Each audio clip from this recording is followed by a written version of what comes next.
For our next unit, we're going to be exploring architecture through paper sculptures. I think this is going to be really fun because normally in this class we do more fine art pieces or things that you would tend to find in a museum or in some sort of gallery setting.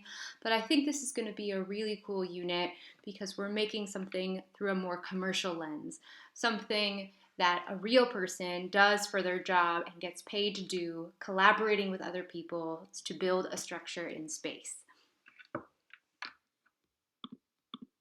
So for our materials, we're going to need paper. Plain old printer paper is fine.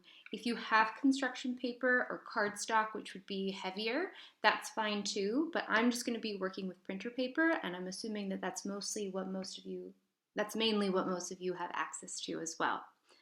For tools, at the very minimum, you're going to need scissors. If you have an X-Acto knife or a box cutter, that's great, but again, scissors would really be just fine. You're also going to need some sort of straight edge or a ruler and a pencil. And with that, I guess an eraser as well. Then for adhesives, for how we're actually going to attach our pieces, as long as you have some sort of liquid glue, a glue stick won't work very well, or it won't be as versatile as liquid glue will be. And if you have some sort of scotch tape or masking tape, that also works well. Ultimately, you're going to use what you have around you. Let me know if you have any concerns. So for me, what I have at home is just plain printer paper, a pencil. I don't have an X-Acto knife with me, so I'm just going to be using scissors. I have some Elmer's glue here and a ruler. Let's start by going over a couple of basics with working with paper. I'm going to show you just a few folding techniques, a couple cutting techniques, and then a couple of attaching techniques both without and with glue.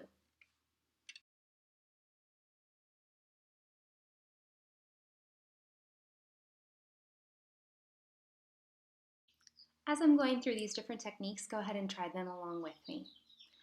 So the first would just be your basic fold. When you need to find the center of something, you want to take your piece of paper, go with your hamburger fold, going across, then going the other way, making another hamburger fold. It's just a nice, easy way to find out the center point of something. Sorry that my hands are dirty. I was just painting. Nice, easy way to find out the center of something. Having it just be one way or another would just be a very simple basic fold, right? And then I want to talk about the inverse fold. So the inverse fold means that you have your paper folded, and then I'm going to take this corner where I have the crease, and I'm going to fold it over to make a little triangle.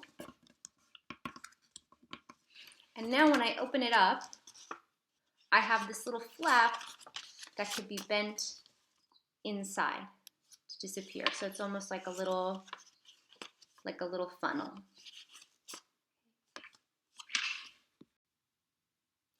I know you've all cut things before, so I don't want to be too rudimentary here, but just remembering that with your scissors that you can create straight cuts, that you can create curves by simply moving around the scissor as you go down and up to make curved lines. And something that maybe we don't think about as much, if we take one piece of paper and we fold it in half, and then I cut, I'll just do a rectangle for now.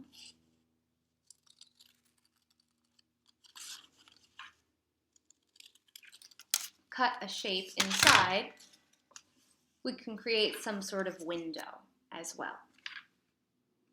So let's go over a couple attachment techniques that don't include glue. And this might bring up some memories from the first project in Sculpture 1x5, but the first is the slot method. So taking two pieces of paper, cutting about halfway down in each one, and then sliding them together in the slot to make a more stable structure. Like that. So that's number one.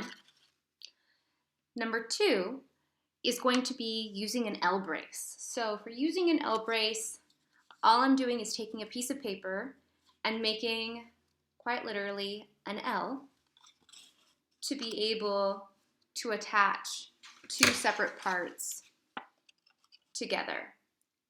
And you can make these braces as big or as small as you need, but what I like about them is since you're gluing this part and this part, and then you're pasting it down, you're not going to see any of that glue seeping out, and it'll feel a lot more neat. So here's an example of a bigger L brace, or you could use a little L brace. You can also use a smaller L brace within a bigger one to reinforce some sort of corner or make it feel more secure. That's like a double-decker L brace. The last thing is using kind of a fringe is what I'm going to call it. And all that means is that, let's just say I'm making some sort of cylinder and I want it to stay flat. If I just roll up a cylinder and put it down on the table or put it down on my paper, I'm going to just have to glue all over the bottom and it's going to be kind of messy and it's not going to be very stable. So instead what I did is when I cut out my rectangle to make my cylinder, I cut some little fringes on the bottom, so then that way when I roll it up and I stick it down, I can glue these pieces down so that it's much more stable. An important distinction that we want to know is the difference between shape and form. Shapes are flat and they're two-dimensional. They're a single plane. And within shapes, there are organic shapes, which are curved, and we have geometric shapes, which are, as you know, geometric, right? So things that are more angular, things that you would associate with your geometry class, where organic is maybe like the form of an apple or something more rounded or irregular. And then within form is a three-dimensional object that has volume. So where we would have a rectangle, which is just a shape, we can turn it into a three-dimensional rectangular solid, or a square could be a cube, a triangle would be a pyramid, or we could turn a triangle into a cone. A circle could be either a cylinder or it could be a sphere.